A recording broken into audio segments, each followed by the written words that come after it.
this baby hits 88 miles per hour, you're gonna see some serious shit. Wake up. Time to die. Good morning, Angel. Good morning, Charlie. Yo, she-bitch. Let's go. I'm on Dad's Uncle Mac, too. Don't fuck with the babysitter. We came, we saw, we kicked its ass. Swing. Yeah, baby. Bueller, you can dodge a wrench, you can dodge a ball. What are you looking at, spothead? Fucking Chuck Norris. Great Scott. I know this is heavy. You just gotta keep living, man. L-I-V-I-N. Cinema Royale. Oh, I'm sorry. Did I break your concentration? Boy, that escalated quickly. I mean, that really got out of hand fast. Hello, welcome to Cinema Royale, where we shed the projector light on various movie topics. I'm your host, Scooter Mike. People call me Scooter for short. And along with me are my excellent movie lovers of a co-host, James Sullivan, also known as Jaime Tude.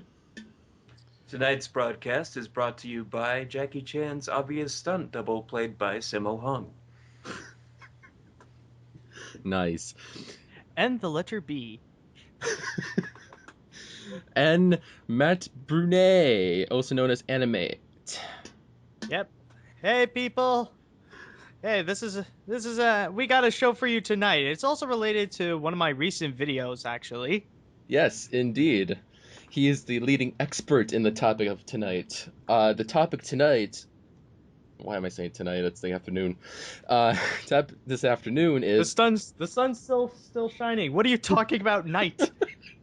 I don't know. We're in Alaska. What time zone are you in? I'm kind of drunk today. I don't know. Anyways. Go home, Scooter. You're drunk.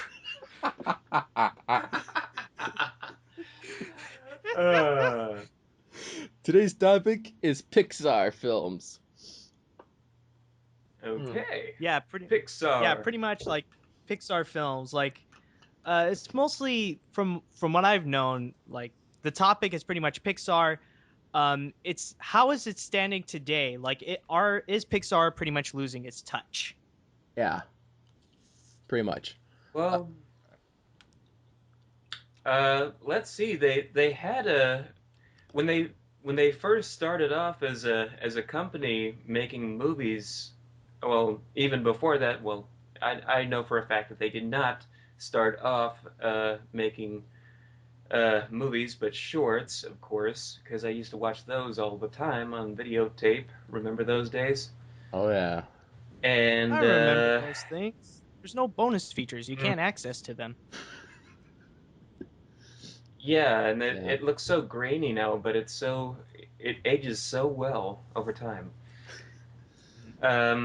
Anyway, yeah, with their first films, they had to have strong stories, and they did have those. They had strong, relatable stories, and I think over time they gathered a formula.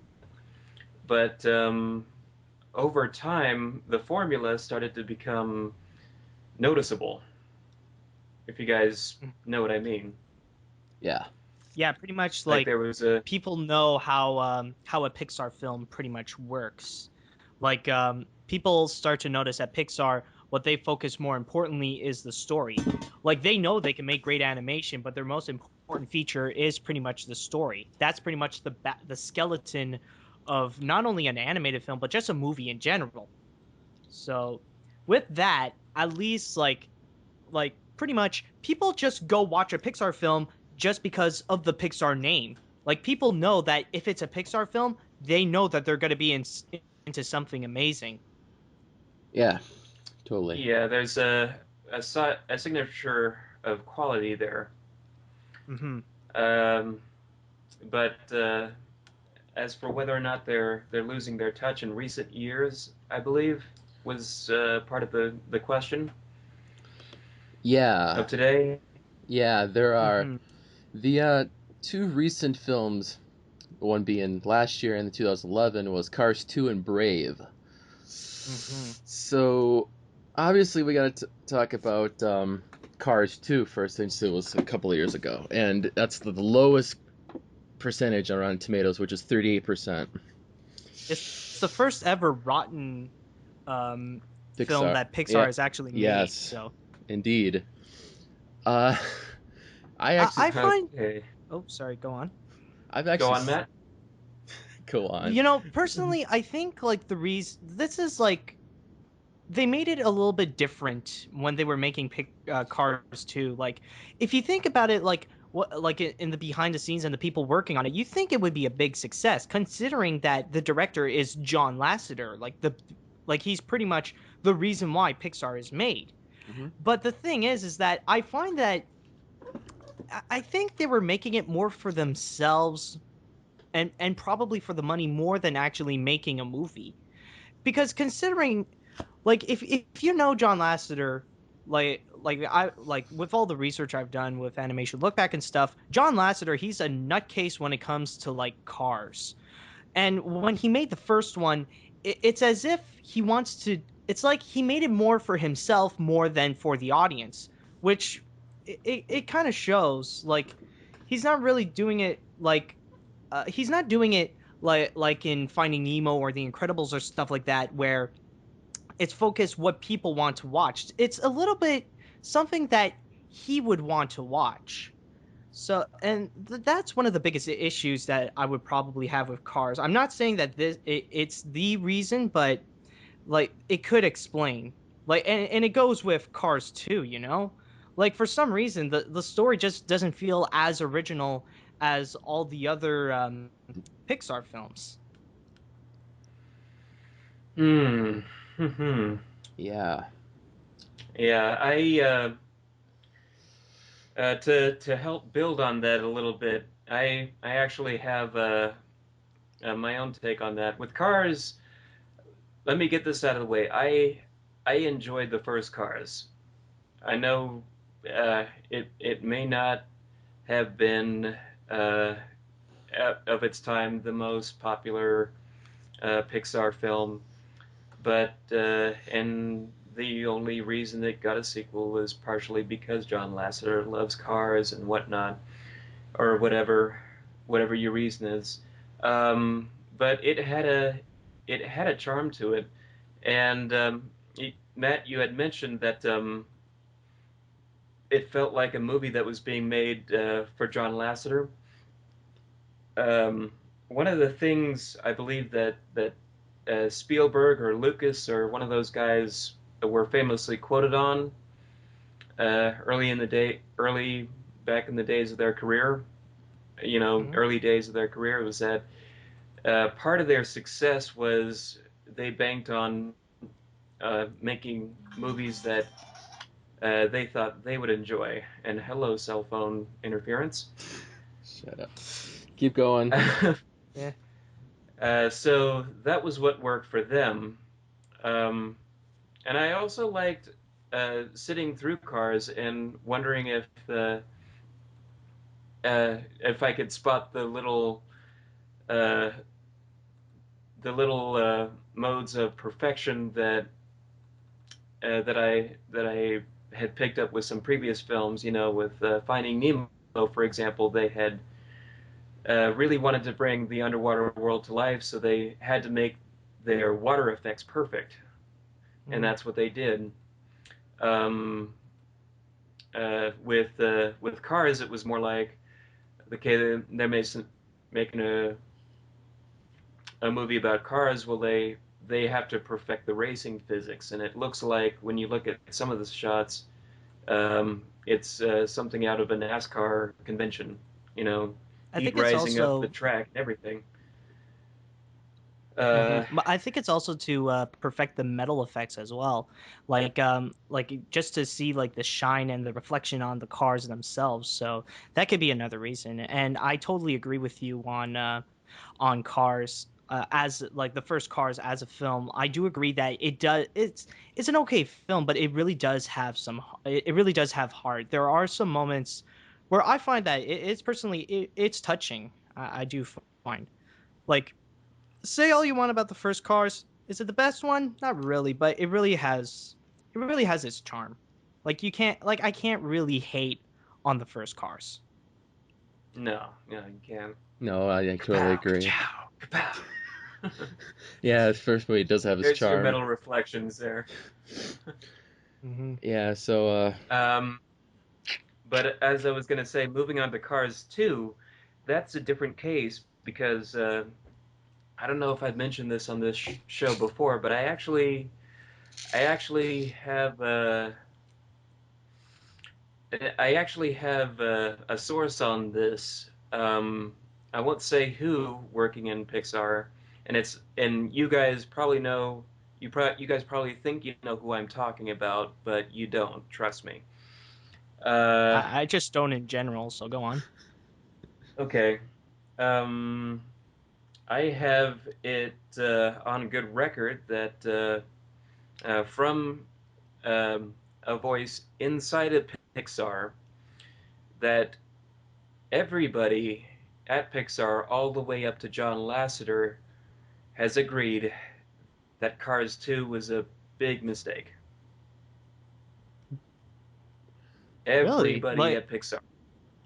Really? Because that's interesting because I remember seeing like interviews and stuff like that John Lasseter didn't. It's like he doesn't regret like it's like he'll stand by next to Cars too. Like that really surprised me.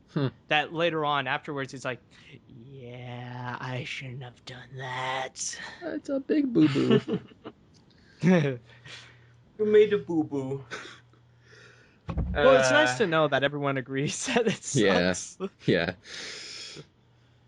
But yeah, the deal with it was, I knew I wasn't gonna like it before I even saw it, and I'm not. Let's see. I know people with car fetishes who actually enjoyed the film.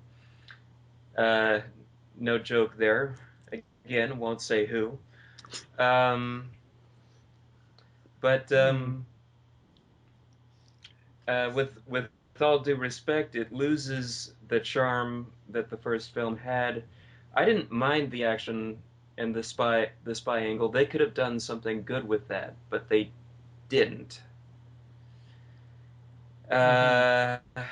Mater as a character is not strong enough uh, to hold up a film as a lead, and but the biggest problem of all, uh, in a world where uh, everybody is a car and they're preaching switching over to biofuels, that's kind of like making a movie about a world full of humans where everyone gives up eating meat and goes strictly vegetarian.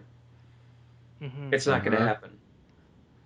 I'm sorry. No, but it's yeah, I know where you're going at. Personally, I find it is a bit weird, considering that in a world of talking cars, I think I mentioned this in my review, that in a world of talking cars, they're actually aware about the environment. You know, like they're gonna go with now they're going with this diesel fuel and something like that. It's just that having an environmental message in something like cars just doesn't really work.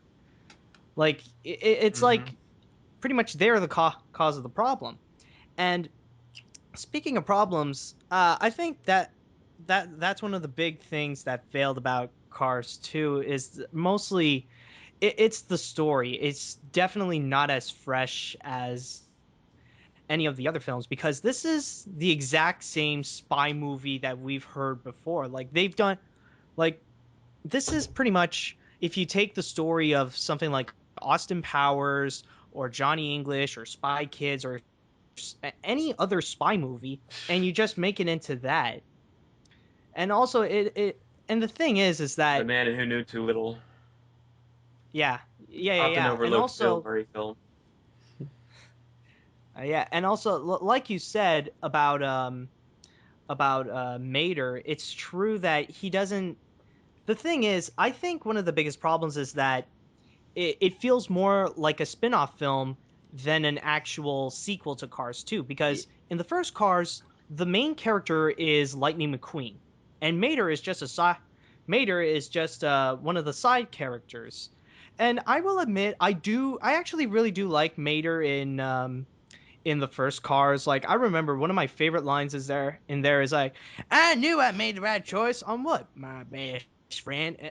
I find that was one of the most touching moments in Cars that I really do like. And like in here, they pretty much switch roles. Lightning McQueen is no longer the main focus. Like, he's just there just to bring Mater all around the world. If you pretty much make Mater the main character, it just doesn't work. Like, that, the charm is pretty much gone. We don't, like, he doesn't interact with Lightning McQueen anymore. Mm-mm. And also like, this is pretty much the equivalent of I don't know. It's like if you make a sequel to Aladdin, and you make it like the main character is Genie, while the side character is Aladdin. You know, like Mm-hmm. people like Genie, but like as a main character, well, I honestly don't know. Like, you got to make Aladdin the main character. Yeah. Yeah, It exactly. would still be better than Return of Jafar, though. Pretty much. Actually, I think it is. I think this is actually a case. It just clicked on me. I think this is a case of Return to Jafar. Isn't the focus more on Iago than on Aladdin? Yeah. Yeah, it kind of is. When thinking about it now. That's pretty much Yeah, it. Cars 2 was pretty much a case of Return to Jafar. Return of Jafar. But yeah, I I get make your those point. mistakes all the time, so yeah. To, of, from, where, when, and why, and all that. Do your Mater impression again. I swear you sound like Eric Cartman.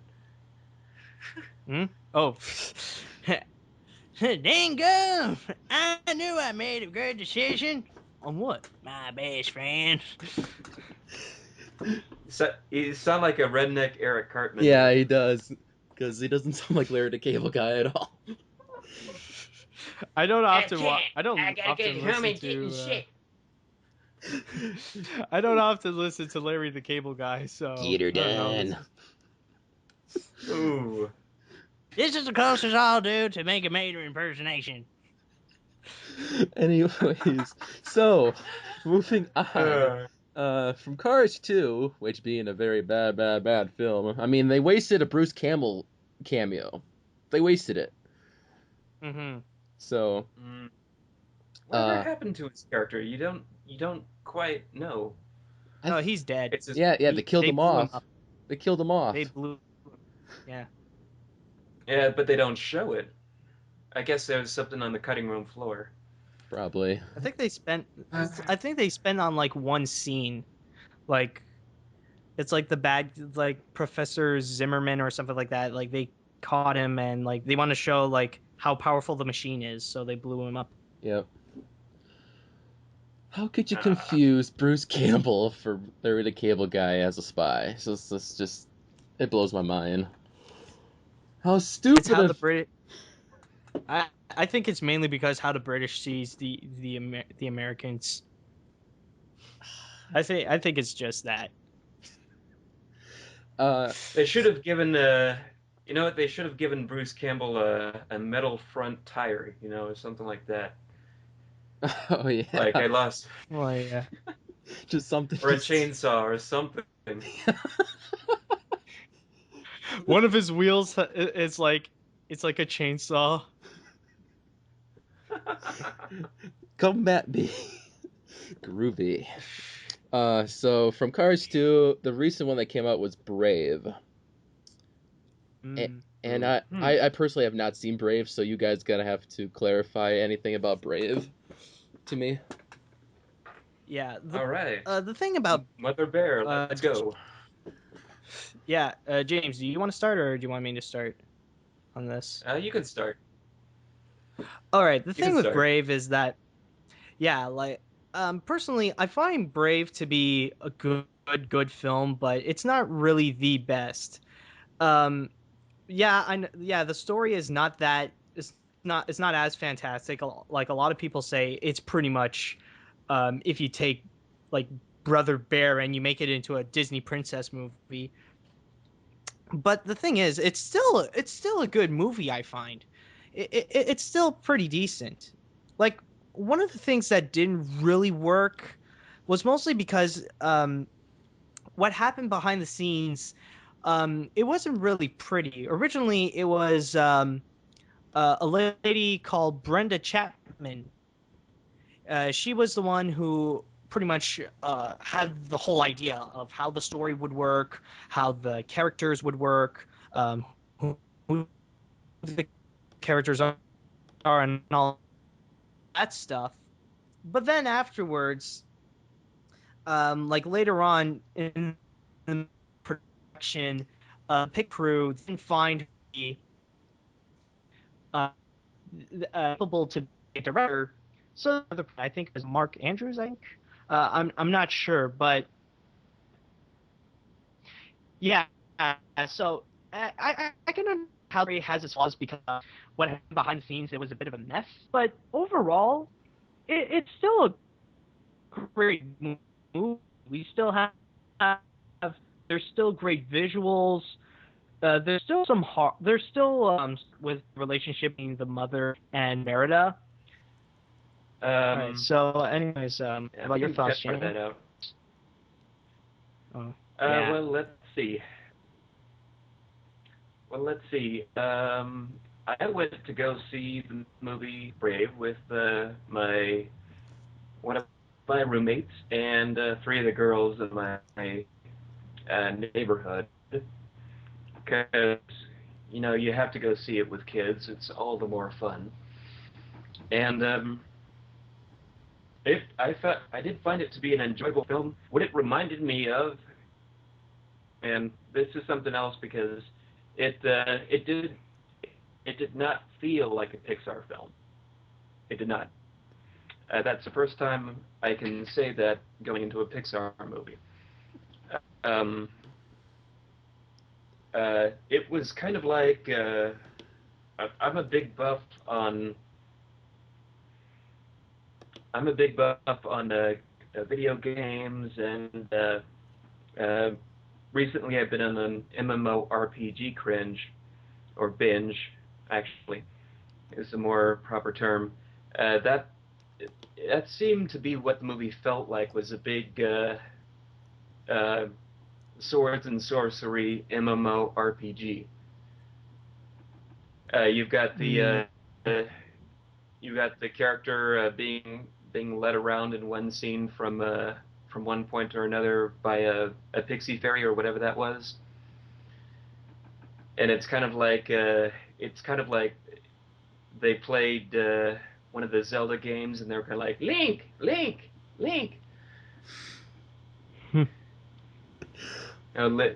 Follow the little light from one point or another to complete your mission. Yeah. Oh yeah, the Will-O-Wisps. Oh yeah, that's yes. true.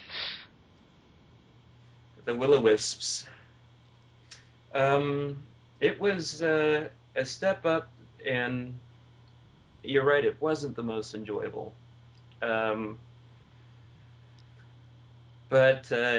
what to me it was a sign of recovery. It was a step up from what they previously done, but or some of the things that they previously done. And I don't want to sound like I just hate everything that they've done in recent years, because I don't. The last two films that they made that I really loved were Ratatouille and Up. And so that it's not like they just ducked under the radar for me. But I really think those are the films that if they really wanted to do something, and make a follow-up. Those are the ones that they should. Those are the types of stories that they should tell more. And Brave was just it was just enjoyable, but I seem to have felt more for their previous stuff. Is all. Mm-hmm. And I just realized this. This might be a little bit switching from Brave, but it's just that there could be one big explanation how Pixar is going a little bit low, is making films that feel a little lower than the other than their previous films. One of the big reasons could be that because of John Lasseter and Ed Catmull's new position.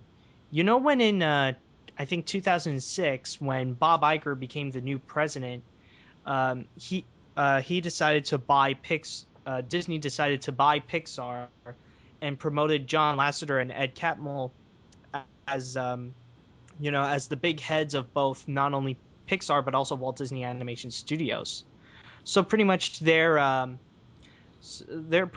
focus is pretty much had to be have to switch from one end and also to another.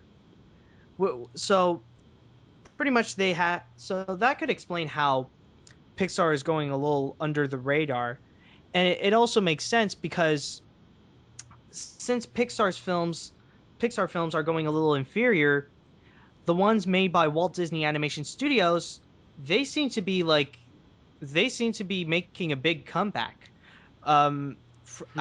Like after they bought it, when they released films like Tangled and Wreck-It Ralph and The Princess and the Frog, they become like really, really successful, not just critically, but in some cases even financially as well. So, and I saw this on Twitter at the same time that someone mentioned that 2012 was pretty much the year that Pixar made a Disney film and Disney made a Pixar film. And I think that's the best way to describe it, is that even though pretty much, if you look at Brave, Oh yeah. It's mostly in terms of the previous years, is that if you look at Brave, it's pretty much it's like a film that it was made by Disney. Like this is something that can be compared to like Meet the Robinsons or Bolt or something like that, while Wreck-It Ralph can be an animated film that could be compared to something like Up or Ratatouille or something like that. It's pretty much the quality is so good, and how fresh the story is, and also how creative the animation is. It's pretty much it's like it's like the crowning of a new king of animation, and it just so happens it's Disney who went back on the throne, and it's mostly because the heads of Pixar kind of it's now sharing their talents rather than focusing their talents into one company.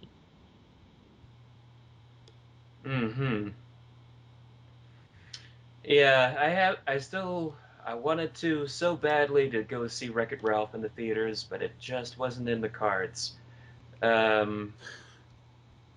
can see what you mean, though. No, I haven't. Oh, I know, my. and it's nominated. Yeah, so,